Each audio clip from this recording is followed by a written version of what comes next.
Hello, good morning children. How are you? Hope you are feeling better at this time.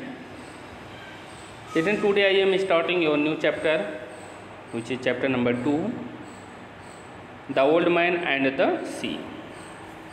Children, this chapter is written by Ernest Miller Hemingway. He was an American novelist, short story writer and a journalist.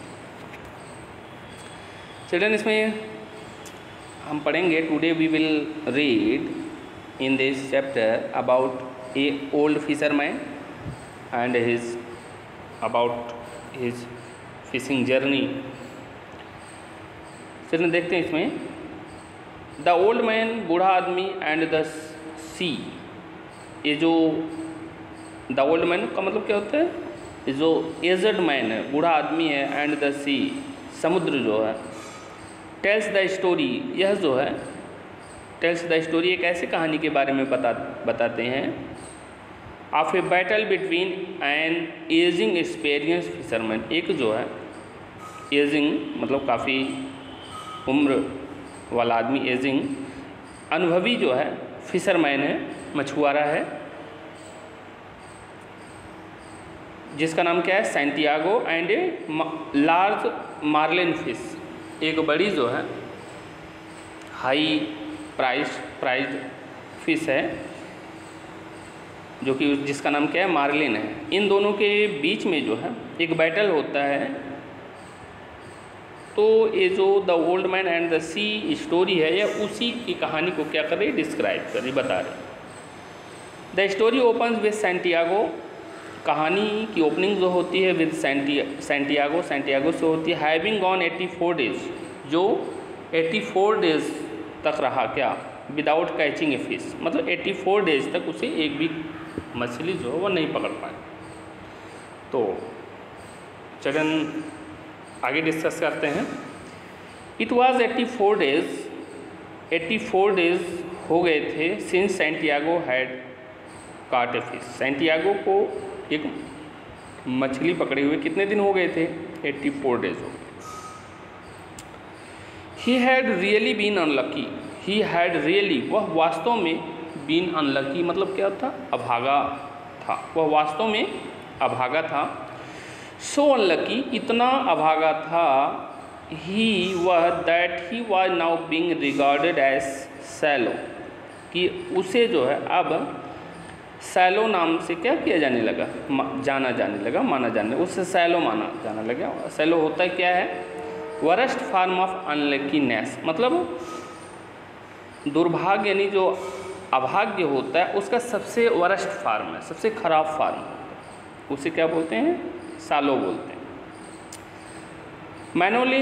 मैनोलिन the young boy, जो कि एक बहुत ही young boy है, छोटा लड़का है. Who was Santiago apprentice, जो Santiago का क्या था? अप्रेंटिस था. अप्रेंटिस क्या होता है? एक तरह से प्रशिक्षु था. सैंटियागो के अंडर में क्या करता था? वर्क करता था. अप्रेंटिस की इंग्लिश मीनिंग के लिए देखते हैं. A person who is learning A trade from A skilled employer. Apprentice कौन होता है? जो एक स्किल्ड पर्सन के अंडर में क्या करता है? कोई चीज़ लर्न करता है, सीखता है, और इसके लिए fix period and low wages होते हैं. ठीक है ना? देखेंगे इसमें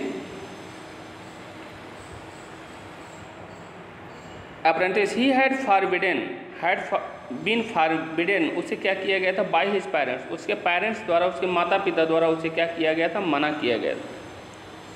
टू सेल विद सैंटियागो के साथ जाने के लिए. एंड इसके बजाय to fish with a successful fisherman, उसे कहा गया था वह इसके बजाय, जो सैंटियागो के पास साथ जाने के बजाय जो है, वह जो एक सफल जो है मछुआरे के साथ जो क्या करें? मछली पकड़ने के लिए जाए. मैनोलिन, हालांकि मैनोलिन जो है was very fond of the Old man, वह उस बूढ़े आदमी से बहुत क्या करता था? फॉन्ड ऑफ करता था, प्रेम करता था. To visit Santiago shack each night, वह जो है सैंटियागो के जो है सैक पर, झोपड़ी पर जो है हर रात क्या करता था? जाता था, मिलने जाता था. हाउलिंग हिज फिशिंग गियर, उसका जो फिशिंग गियर था उसको क्या करता था? चलाता था। प्रिपेयरिंग फूड, और क्या करता था, भोजन तैयार करता था। Talking about American baseball and उसका जो फेवरेट प्लेयर जोडी मैगियो थे उसके बारे में क्या करता था, discuss about. Santiago felt confident that his unlucky streak was near its end. Santiago felt महसूस करता था, कॉन्फिडेंस आत्मविश्वास, दैट कि his unlucky उसका दुर्भाग्य की जो रेखा है was near its end, अब जो है उसका एंड होने वाला है। एंड टोल्ड मैनोलिन, और उसने मैनोलिन से बोला दैट कि ऑन द फॉलोइंग डे, अगले दिन, he will venture means children हम देखेंगे, वेंचर अंडरटेक ए रिस्की और डेयरिंग जर्नी, मतलब हम एक रिस्की जर्नी पे क्या करेंगे, जाएंगे। We will dare for a risky journey, he will venture, वह जाएंगे एक रिस्की सी जर्नी पर, इनटू द गल्फ स्ट्रीम, कहाँ पर, गल्फ स्ट्रीम में, नॉर्थ ऑफ क्यूबा, जो क्यूबा के क्या है, नॉर्थ में है। In the Straits of Florida, in the straits मतलब जो जल संधि है क्यूबा में, जो नॉर्थ ऑफ क्यूबा के नॉर्थ में है। In the Straits of Florida के जो जल संधि है, टू फिश, मतलब मछली पकड़ने के लिए हम क्या करेंगे, वहाँ पे जाएंगे। सो होप चिल्ड्रन आप इतना कर लेंगे। If you have any doubt or you are unable to understand, you can ask again to me. Thank you. Bye. Take care.